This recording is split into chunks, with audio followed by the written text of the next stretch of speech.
Assalamualaikum warahmatullahi ta'ala wabarakatuh. Bismillahirrahmanirrahim. Alhamdulillah wassalatu wassalamu ala rasulillah wa ala alihi wa ashabihi wa mawalah, la hawla wa la quwata illa billahil aliyil azim. Saudara-saudariku semuanya, ada 3 golongan manusia yang tidak masuk surga. Bahkan di dalam hadis Rasulullah mengatakan tidak mencium bau surga.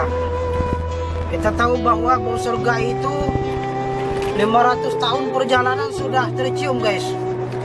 Jadi 3 golongan ini tidak masuk surga, artinya mereka disiksa dulu di neraka. Ada hadis yang diriwayatkan oleh Baihaqi dan Huzaimah mengatakan bahwa Rasulullah sallallahu alaihi wasallam la yadkhulunal jannah, salasatun la yadkhulunal jannah, al-aqli walidaini wad-dayyusu war-rijlatun nisa'i. Ada 3 golongan manusia yang tidak masuk surga kata Rasulullah. Yang pertama al-aqli walidaini, orang yang durhaka kepada kedua orang tuanya. Nauzubillah summa nauzubillah. Padahal sebenarnya saudaraku, kedua orang tua ini merupakan tiket yang paling gampang untuk seseorang masuk surga. Berbahagialah antum yang jikalau masih hidup kedua orang tuanya, pintu surga selalu terbuka untuk kita. Maka berbuat baiklah kepada kedua orang tua kita. Dalam Al-Quran Allah berfirman, wala taqul lahuma uffin wala tanharhuma faqul lahuma qawlan karima. Maka jangan sekali-kali kamu mengatakan perkataan kasar kepada kedua orang tuamu. Maka katakanlah kepada keduanya perkataan yang lemah, qawlan karima, perkataan yang lemah. Dan durhaka kepada kedua orang tua itu merupakan satu tiket benar dalam hadis yang tadi sudah saya bacakan. Salah satunya kata Rasulullah, 3 golongan tidak akan masuk surga. Yang pertama itu al-aqli walidaini, anak yang durhaka kepada kedua orang tuanya. Ada diriwayatkan dari Sayyidina Hasan bin Ali bin Abi Thalib radhiyallahu anhu, bahwa suatu ketika Sayyidina Hasan diajak oleh ibunya Siti Fatimah binti Rasulullah SAW makan bersama. Tetapi ketika itu Sayyidina Hasan tidak mau makan bersama ibunya. Lalu ibunya bertanya, wahai Hasan, kenapa kamu tidak mau makan bersama ibu? Hasan menjawab, wahai ibu, aku takut kalau aku makan bersama ibu nanti aku ambil makanan. Padahal ibu ingin mengambil makanan itu, tetapi karena sudah aku ambil, ibu tidak makan lagi makanan itu. Masya Allah, tabarakallah. Begitu Sayyidina Hasan memuliakan ibunya. Bahkan saudaraku, diriwayatkan seorang ulama yang bernama Hasanul Al-Basri, pada ketika ibundanya meninggal dunia, menjadi tangisnya Syekh Hasan Basri ini. Maka sahabat-sahabat heran ketika itu, wahai Syekh Hasan, kenapa antum menangis jadi-jadinya? Ya, kayaknya seperti orang tidak berpendidikan lah. Begitu meninggal ibunya, dia menangis terseduh-seduh Syekh Hasan Al-Basri.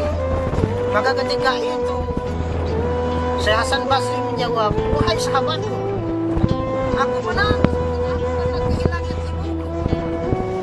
Aku menangis bukan karena aku tidak rela menerima takdir Allah Subhanahu wa ta'ala, bahwa pada saat ini ibuku diwafatkan, diambil oleh Allah Subhanahu wa ta'ala. Bukan itu aku menangis.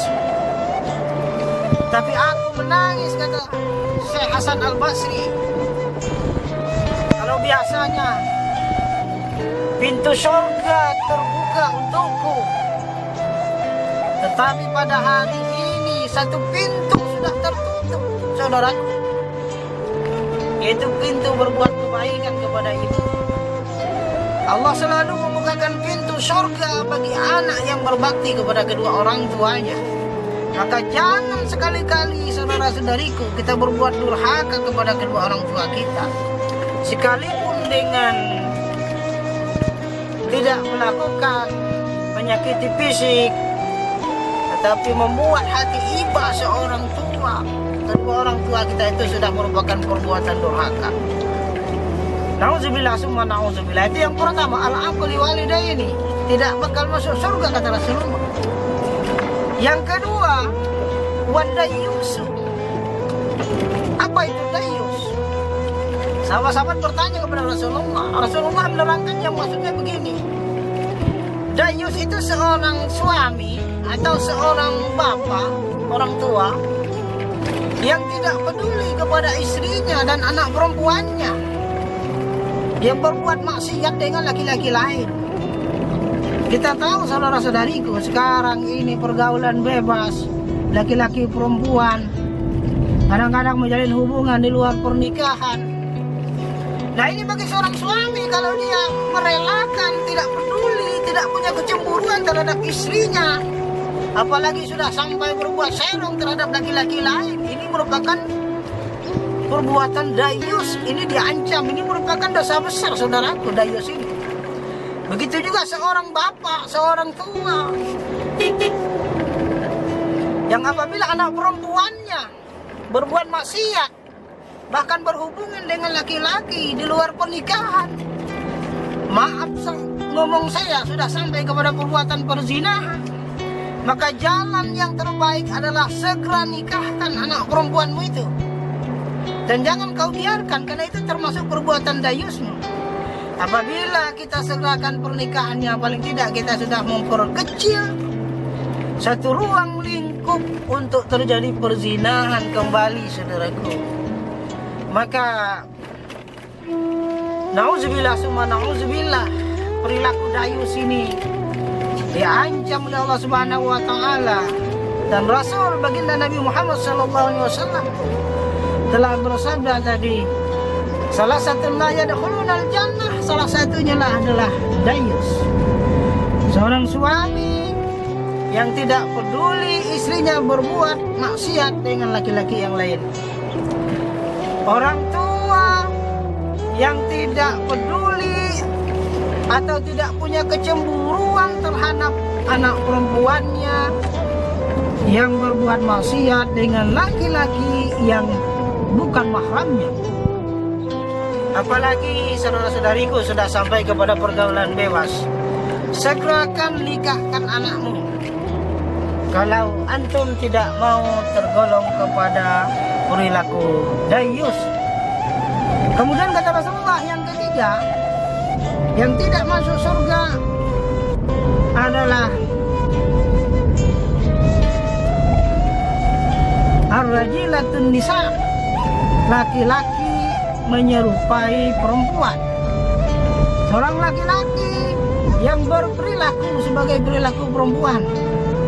Bisa saja, saudaraku, barangkali pakaian perempuan, mempunyai perhiasan perempuan, itu sudah termasuk laki-laki yang menyerupai perempuan. Mana contohnya? Pakai kalung. Kalung itu khusus perhiasan bagi perempuan. Bagi laki-laki hukumnya haram pakai kalung, karena itu sudah termasuk dari jilatun nisa, laki-laki menyerupai perempuan. Atau sebaliknya, saudaraku, perempuan menyerupai laki-laki. Pakaian yang khusus dipakai oleh laki-laki dipakai oleh perempuan, maka itu artinya perempuan sudah menyerupai laki-laki.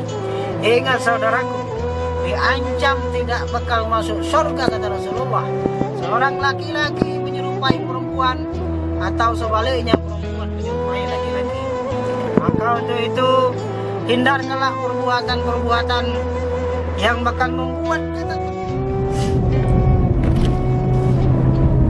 Untuk itu hindarkanlah diri kalian dari perbuatan-perbuatan yang dapat menjerumuskan dirimu ke dalam api neraka. Yang pertama, yang sebagaimana dikatakan Rasulullah tadi, hindarilah berbuat durhaka kepada kedua orang tuamu, menyedihkan hati mereka, membuat mereka iba, apalagi sampai menyusahkan mereka.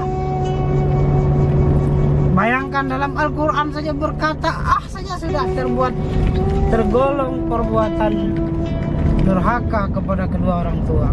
Kemudian yang kedua, dayus,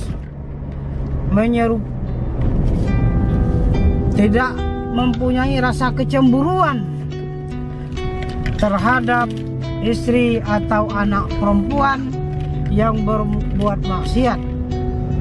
Kemudian yang ketiga, hindarilah seorang laki-laki menyerupai perempuan, atau malah sebaliknya, perempuan menyerupai laki-laki. Mudah-mudahan guys, kita semua terhindar dari siksa api neraka, dan insya Allah kita semua tergolong calon-calon penghuni surganya Allah Subhanahu wa Ta'ala. Amin amin ya rabbal alamin. Sampai di sini the next video. Ila liqa. Wassalamualaikum warahmatullahi wabarakatuh.